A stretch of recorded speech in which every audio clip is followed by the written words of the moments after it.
Шүлгән таш комплексы һәм Турахан визит үҙәге асылыуы Башҡортостанда яңы музейҙарға ихтыяж барлығын күрһәтте. Был хаҡта республика хөкүмәте ултырышында билдәләнде. Һаумыһығыҙ, эфирҙа интервью тапшырыуы студияла Гөлсимә Эштанова. Программабыҙҙың ҡунағы Башҡортостан Республикаһы мәҙәни мираҫ объекттарын һаҡлау идаралығы етәксеһе Салауат Ҡолбаҡтин. Салауат Назарович, һаумыһығыҙ. Һаумыһығыҙ.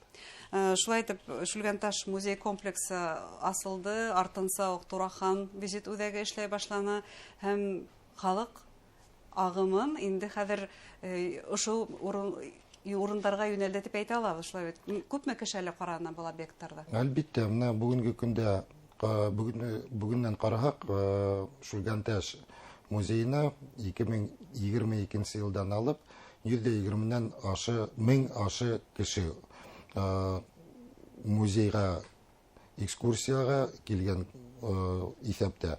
Тураханда бүгенге көннән 6 июньдә 2024 йылда асылды визит центр. Шуннан шул вакыттан алып бүгенге көнгә тикле 90 меңнән ашу кеше кабул иткән ул визит центрда. Сағыштырып ҡараһаң, Шүлгән таш музей комплексын һәм Турахан визит үҙәген, Тураханға халыҡ күберәк йөрөй һымаҡ. Быға нимә булышлыҡ итә, нимә сәбәпсе икән? Өфөгә яҡынлығымы? Әлбиттә, беренсенән ул Өфөнән ул 50-60 саҡрым ғына араһы визит центрҙың. Шулай менә әйтергә кәрәк, былтыр үткән йыл йәй бик ямғырлы булды. Шуңа күрә күп туристар Шүлгәнгә барып етәлмәне. Ямғыр араһында күбенсә турист теләгән кеше Тураханға барып етәлде. Онда бөтөн уңайлыҡтар булдырылған, шулай бит, һуҡмаҡтар бар. Әлбиттә, менә яҙҙан алып, туристик сезоны башланғас та, Тураханда унда ашар урын бар, музей яғыла бар. Шулай та унда бір сувенирмы, нәмәкеймә, шундай әйбер һатып алырға мөмкинселек бар. Унда Тураханға ғына кешенән генә күрергә түгел, былай вис ғаиләм менән барып, ял итеп, табиғатты күреп, без бит төп маҡсатты ҡуябыҙ, кешене генә һаҡларға түгел, уны кешегә күрһәтергә, уның тарихын белдерергә. Шулай та безнең үҙебеҙҙең Башҡортостанда булған тарихыбыҙҙы күтәртергә. Күсмә халыҡ цивилизация тиелгән исемле был музейный комплекс буласаҡ.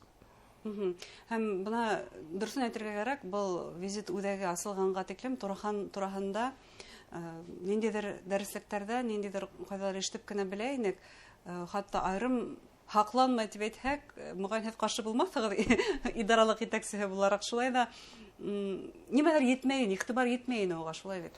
Әлбиттә, менә беҙ күбенсә кем уҡыған мәктәптә бер ваҡытса шундай дәрес бар ине. Башҡортостан тарихы. Шулай та менә шул китаптарҙа был кәшәнәләр тураһында бер-ике әйтем генә бар ине.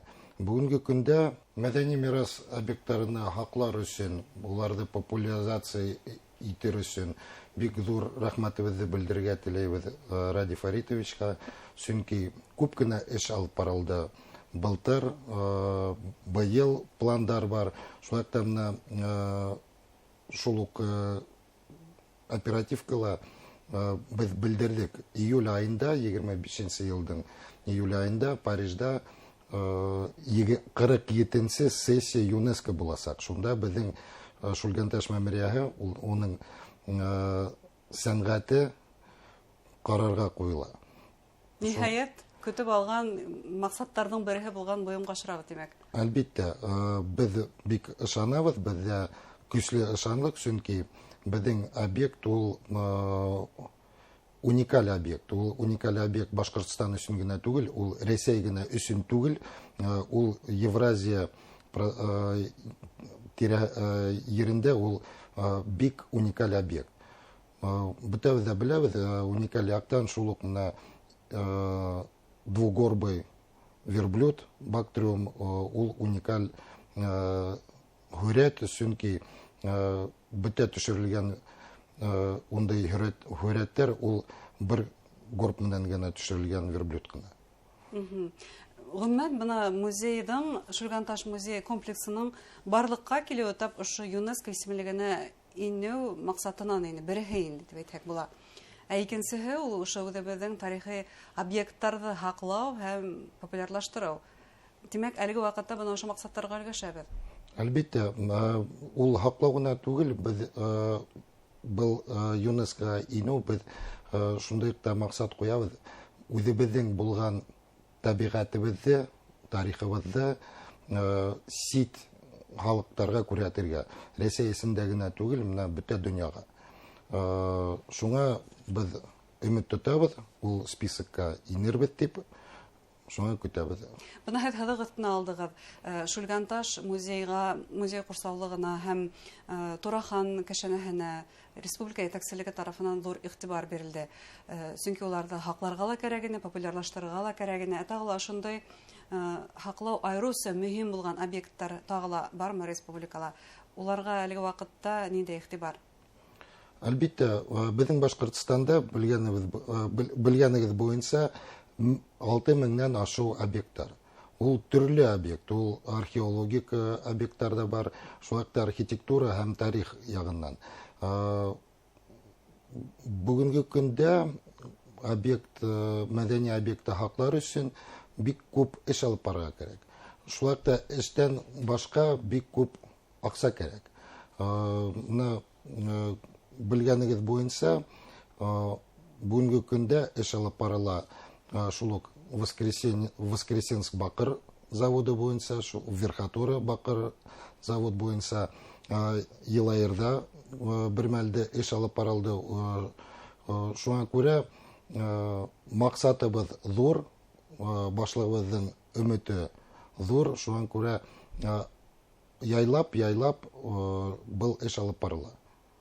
Игътибарлар юнәлтелә үзебезнең кумарткага.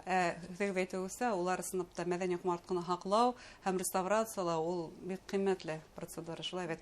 Әгәр бына шундай туристларның агымы без күзәтүебезчә 100 меңләп шундай объектларга, Турахан кешенәһенә һәм Шүлгәнташ музеена көчле икән туристлар агымы, димәк, үзебезнең тарихка игътибар арта дип әйтә алабыз. Әлбәттә, Шүлгәнташ музеенда бит, онда хүрәт кенә түгел. Онда иң беренче экспозиция ул безнең эпос, Урал батыр турында эпос. Шулай да менә иң беренче объект төзелгән объект, ул туристик яктан объект. Ул как раз шул Акбузатка арналган һәйкәл.